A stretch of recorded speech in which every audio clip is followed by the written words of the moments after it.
Bonjour à toutes et à tous et bienvenue dans ce nouvel épisode de la chaîne YouTube de l'IFPS de Lorient. Aujourd'hui, nous allons aborder un Never Event particulièrement critique compte tenu de leur usage très répandu. Les erreurs d'administration des anticoagulants oraux directs, ou AOD. Léa, tu connais ces médicaments, n'est-ce pas? Bonjour. Oui, bien sûr. Ce sont des médicaments très importants pour prévenir des problèmes graves comme les AVC ou les phlébites. Mais j'imagine que leur efficacité les rend aussi potentiellement dangereux si on les utilise mal.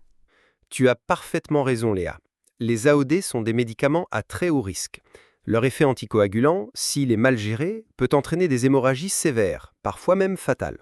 C'est pour ça qu'un surdosage ou une mauvaise indication est un never event, une erreur qui ne devrait jamais arriver et qui est totalement évitable. Un never event pour des médicaments aussi courants. C'est vraiment frappant. On les utilise pour des choses très fréquentes comme la fibrillation auriculaire ou pour prévenir des phlébites, n'est-ce pas? Exactement. Et c'est justement parce qu'ils sont si répandus que la vigilance est cruciale. Les erreurs peuvent malheureusement survenir à plusieurs niveaux dans le parcours de soins. À quel niveau, par exemple? Je pense spontanément à la prescription. Oui, la prescription est une première étape critique. Une dose inadaptée à la fonction rénale du patient ou une interaction médicamenteuse qui n'est pas repérée et les risques s'envolent. Et une fois la prescription faite, quand on remet le médicament au patient, il y a aussi des risques? Absolument. Lors de la dispensation en pharmacie, il peut y avoir une mauvaise compréhension de la posologie par le patient ou parfois un conditionnement qui prête à confusion.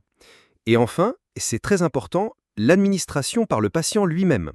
C'est vrai, le patient est chez lui. Il peut oublier une prise ou au contraire en prendre une double par erreur ou ne pas respecter les consignes, comme prendre le médicament avec ou sans nourriture. La chaîne des risques est longue. Tu as tout compris, Léa. C'est précisément cette complexité qui exige une vigilance constante de tous les acteurs. Maintenant que nous avons bien compris les risques, parlons de la prévention. Éviter ces never events avec les anticoagulants, ça demande une rigueur absolue et une vraie approche d'équipe. Tu sais, des organismes comme l'Omédie de Bretagne mettent à disposition de super outils pour nous aider à sécuriser tout le processus. Ah oui? C'est rassurant de savoir qu'il existe des ressources. Mais concrètement, quand vous dites rigueur absolue, ça implique quoi au quotidien?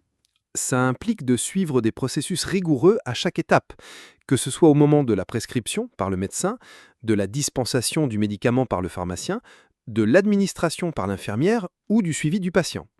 Chaque maillon de la chaîne est crucial. C'est un peu comme une partition de musique, chaque note doit être jouée parfaitement. Je vois, la coordination est essentielle. Et pour nous, les soignants, est-ce qu'il y a des formations spécifiques pour maîtriser ces médicaments? Absolument. La formation continue est non négociable avec ces médicaments. Les professionnels de santé doivent suivre des modules spécifiques pour vraiment comprendre toutes les subtilités de chaque anticoagulant, car ils sont très différents. L'e-learning, par exemple, est un outil très utile pour ça. Ça permet de se former à son rythme et de rester à jour. C'est logique. Mais même avec une bonne formation individuelle, si l'équipe ne communique pas bien, des erreurs peuvent quand même arriver, non? Exactement. C'est pourquoi le travail d'équipe est fondamental. Une communication fluide entre les médecins, les pharmaciens, les infirmières et même le patient, c'est la clé. Pour s'améliorer collectivement, une équipe peut utiliser des grilles d'auto-évaluation. Ça les aide à identifier ensemble les points faibles dans leur protocole et à les corriger. C'est une démarche d'amélioration continue.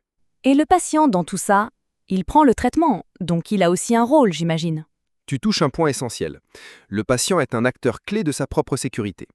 Grâce à l'éducation thérapeutique, il doit parfaitement comprendre son traitement, pourquoi il le prend, quels sont ses objectifs, mais aussi reconnaître les signes d'alerte, comme un saignement anormal, et les précautions à prendre.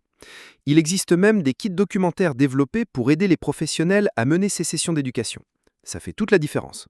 C'est une approche vraiment globale alors, pas juste une question de médicaments, mais de processus, de formation, d'équipe et de partenariat avec le patient.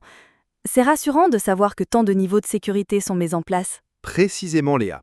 C'est en combinant toutes ces mesures que nous parvenons à prévenir ces événements indésirables graves. Merci à toutes et à tous de nous avoir suivis sur la chaîne YouTube de l'IFPS de Lorient. Si vous êtes étudiant ou professionnel de santé, ou simplement intéressé par la sécurité des soins, abonnez-vous à notre chaîne pour ne manquer aucun de nos futurs épisodes. N'hésitez pas à poser vos questions en commentaire. À très bientôt.